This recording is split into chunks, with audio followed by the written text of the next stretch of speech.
Hello दोस्तों, मैं सुखविंदर सिंह और आप देख रहे हैं जेके फ्री जॉब अलर्ट। दोस्तों, बात करेंगे कुछ इंपॉर्टेंट डॉक्यूमेंट्स के बारे में जो कि इंडियन आर्मी की रिक्रूटमेंट रैली के लिए जरूरी हैं।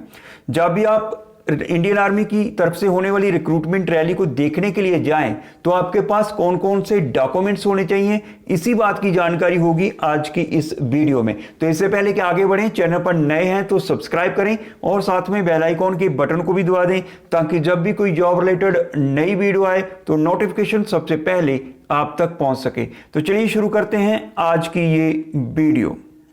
तो दोस्तों, आपको बता दें कि ये सभी डॉक्यूमेंट्स जिसकी जानकारी आज की इस वीडियो में है, ये सभी डॉक्यूमेंट्स आप सभी के लिए बहुत जरूरी हैं अगर आप इंडियन आर्मी की रिक्रूटमेंट रैली में भाग लेना चाहते हैं। तो इनमें से कोई भी डॉक्यूमेंट कम नहीं होना चाहिए, नहीं तो आप रिजेक्ट हो सकते हैं।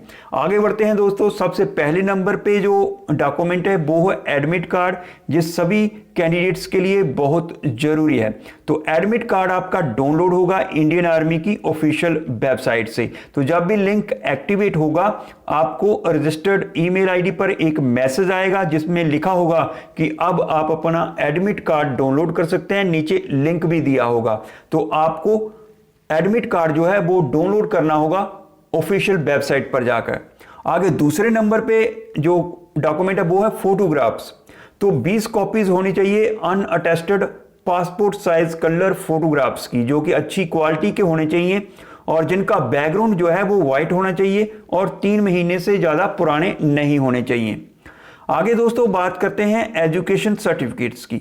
तो एजुकेशन सर्टिफिकेट्स में आ जाते हैं आपकी मार्कशीट्स, जैसे कि आपने जीडी की पोस्ट के लिए मैट्रिक बेस पर अप्लाई किया है। अगर आपने 10th क्लास आप पास हैं तो जीडी की पोस्ट के लिए अप्लाई किया है तो आपके पास जो 10th की मार्कशीट है वो होना बहुत जरूरी है।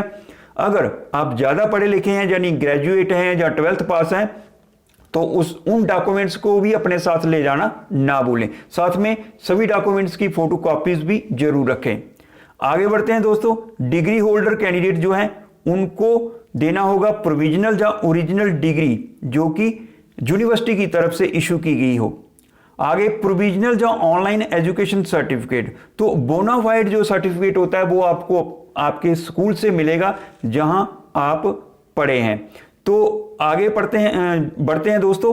कैंडिडेट्स जिन्होंने मैट्रिक पास की है ओपन स्कूल से यानी NIOS या फिर किसी दूसरे ओपन स्कूल से SOS या किसी भी यूटी या स्टेट के ओपन स्कूल से अगर आपने मैट्रिक पास की है, आपके पास NIOS का सर्टिफिकेट है मैट्रिक का, तो उसके साथ आपके पास स्कूल लिविंग सर्टिफिकेट भी होना बहुत जरूरी है जिस पर साइन होने चाहिए BO या DEO के।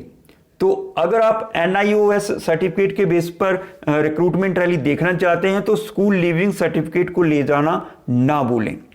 आगे बढ़ते हैं दोस्तों। वो उम्मीदवार जिन्होंने सोल्जर ट्रेड्समैन की पोस्ट के लिए 8th बेस पर अप्लाई किया, यानी अगर आप 8th पास हैं और आपने अप्लाई किया है सोल्जर ट्रेड्समैन की पोस्ट के लिए तो आपके पास 8वीं की जो मार्कशीट है वो होना बहुत जरूरी है। आगे डोमिसाइल सर्टिफिकेट, तो दोस्तों JNK के कैंडिडेट्स के लिए डोमिसाइल सर्टिफिकेट अब बहुत जरूरी हो गया है क्योंकि पहले स्टेट थी अब यूटी बन गई है।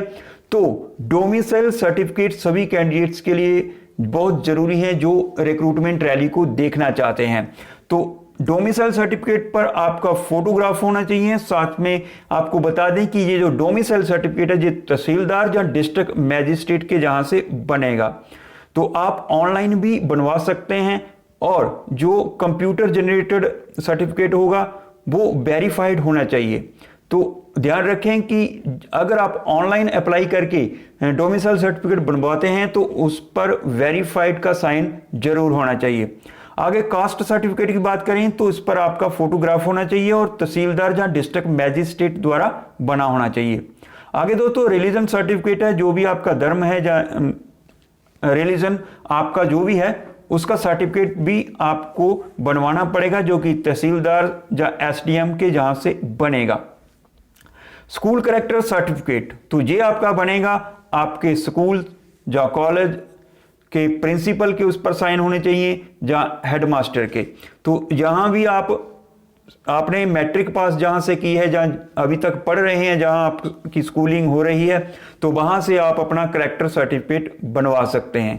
आगे करैक्टर सर्टिफिकेट जो कि होगा सरपंच और पुलिस का, तो आपको बता दें कि इस पर आपका सर्टिफिकेट जो बनेगा करैक्टर सर्टिफिकेट पुलिस या सरपंच द्वारा, उस पर आपका फोटोग्राफ होना चाहिए और उस पर लिखा होना चाहिए कि this certificate is valid for government job. तो दोस्तों ध्यान रखें, जब भी आप पुलिस या सरपंच का सर्टिफिकेट बनाए करैक्टर सर्टिफिकेट, तो उस पर लिखा होना चाहिए this certificate is valid for government job, और 6 महीने से पुराना नहीं होना चाहिए। यानी अगर आप 17 मई 2021 को आपकी रैली है, तो आपका ये जो करैक्टर सर्टिफिकेट है ये 17 नवंबर 2020 से पहले का नहीं होना चाहिए। तो कोशिश करें अभी 2021 का ही आप करैक्टर सर्टिफिकेट बनवाएं, जो कि विलेज सरपंच द्वारा बनाया गया होना चाहिए या फिर पुलिस द्वारा।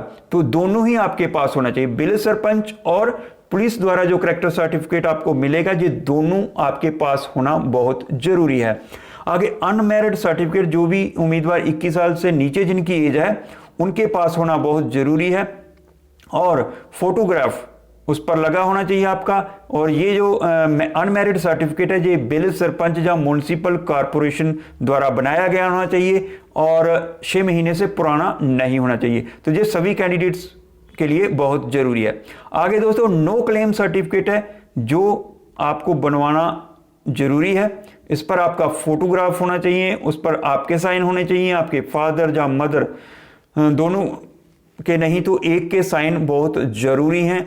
और ये विलेज सरपंच या म्युनिसिपल कमिश्नर या डिस्ट्रिक्ट एडमिनिस्ट्रेशन द्वारा बनाया गया होना चाहिए, और इसे 6 महीने पुराना नहीं होना चाहिए। इस बात का ध्यान जरूर रखें। तो ये थी जानकारी दोस्तों कुछ इंपॉर्टेंट डॉक्यूमेंट्स के बारे में, जो कि इंडियन आर्मी की रिक्रूटमेंट रैली में आपके काम आएंगे।